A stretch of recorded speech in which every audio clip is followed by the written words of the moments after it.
What's up, High Vibe Soul Tribe? This is Anna from Empath in the Office, and I just wanted to take a moment today and share with you the great news that I have a new book out.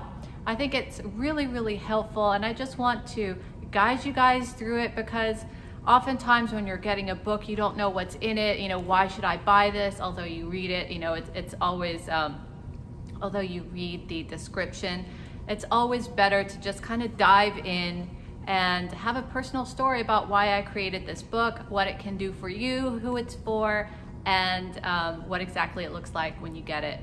So this is the new book. It's called Step Into Your Power, How to Achieve an Authentic Life in Your True Calling. And the reason why I made this book is because of the parable in Matthew about the talents and the three servants who were given talents to use, and two of them multiplied their talents by using them, and one of them didn't use it, just instead buried it. And he didn't have a good result when push comes to shove. He just kept it and he didn't give it away. Tony Robbins says that the secret to living is giving, and so I believe that the secret to living is giving of your talents. So this book will help you define your talents, exactly what it is, and you don't have to pretend to anyone anymore what you're good at. You don't have to impress anybody anymore. This book is all about being you, finding out who you are, and using your talents to help the world, because when you do what you're great at, you're automatically going to help everyone, and it's going to be as good for you as it is for the rest of the world. And when you use your talents, they multiply. Do you know that the word talent comes from the Latin word talentum, which means the sum of money? So why is it called that? Because when you use your talents, you will be profitable, whether it means material wealth or wealth of the wealth that you feel from friendships and connections and giving and contributing to the world and the good that you do. And we all need better humans. So before we get too much into this, let's get into the book to see what exactly it's all about. So on the back, I have a quote by Albert Einstein. It says, "There are two ways to live your life. One as though nothing is a miracle, the other as though everything is a miracle." So part of this book is all about being mindful, keeping mindfulness, and knowing who you are. So when you read this book, not only will you understand what your true talents are and discover them, but you will become more mindful and learn to really know yourself more than you ever did before. And why is that? Because this book is full of exercises through it. Every single chapter has an exercise. Like for instance, I just opened it right up.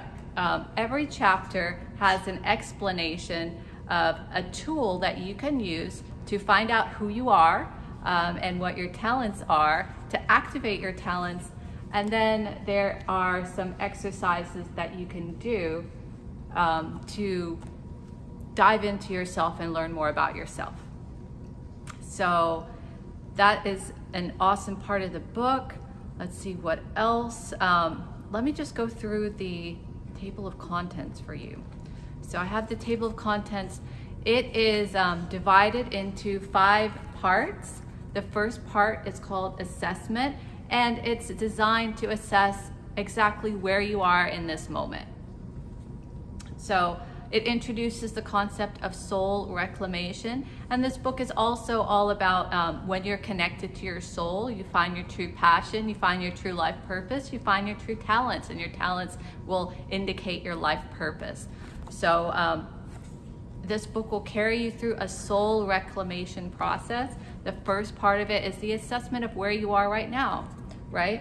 And then the second part, you will use psychological tools, tools from NLP, neuro-linguistic programming, tools from cognitive behavioral therapy, tools from humanistic psychology, many other forms of psychology, to understand your programming and why you have achieved the results that you have in your life and why you behave the way you behave in your life. So all of these chapters will go through that. You'll have a chapter and an exercise that'll help you solidify what you learned.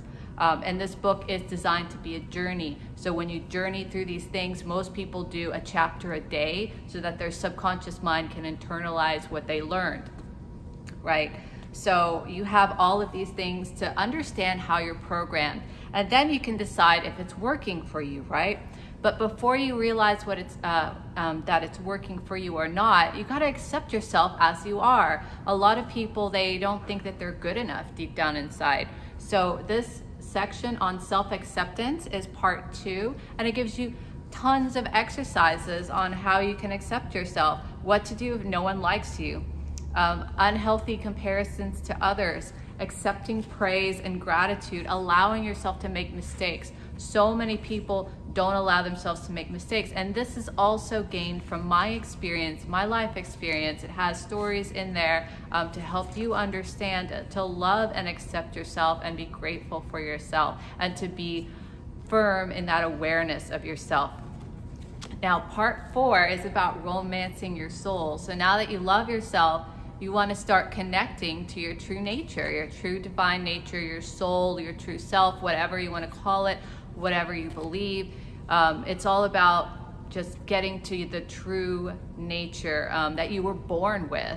And this book is also rooted in psychology. So the whole premise of it, what the shamans call soul reclamation, I kind of mix it up with psychology in that it's psychologically proven that when you're born, your subconscious mind is completely open, and you're just accepting and recording everything that happens to you until about age 5 to 7. And sometime within that age 5 to 7, you might encounter a difficult experience, and then you create a certain meaning of the world that you internalize, and that shifts you away from your pure soul, because that trauma or traumatic or emotional experience will cause you to see the world in a certain frame.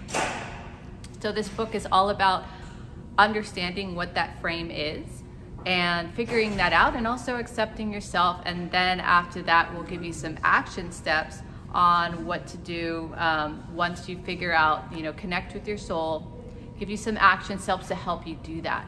So the 5th part of the book is action. You see here the outcomes of a soul reclamation. I want to read to you a quote from Martin Luther King Jr. that kind of exemplifies what happens when you reunite with your soul. So he says, "Use me, God. Show me how to take who I am, who I want to be, and what I can do, and use it for a purpose greater than myself." So that's kind of the whole purpose of this book. And then you have some action steps to figure out even more and dive deep even more about who you are and how you can create that life that you love.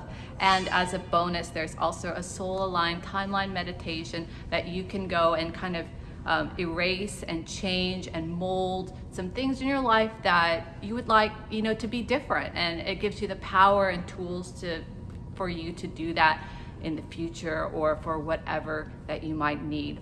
So that's the book. It's definitely a lot more in depth than what I just said, but just be prepared to write, be prepared to go dive into your subconscious, and be prepared to come out changed. And this is a process, and this book is all about taking this journey with you.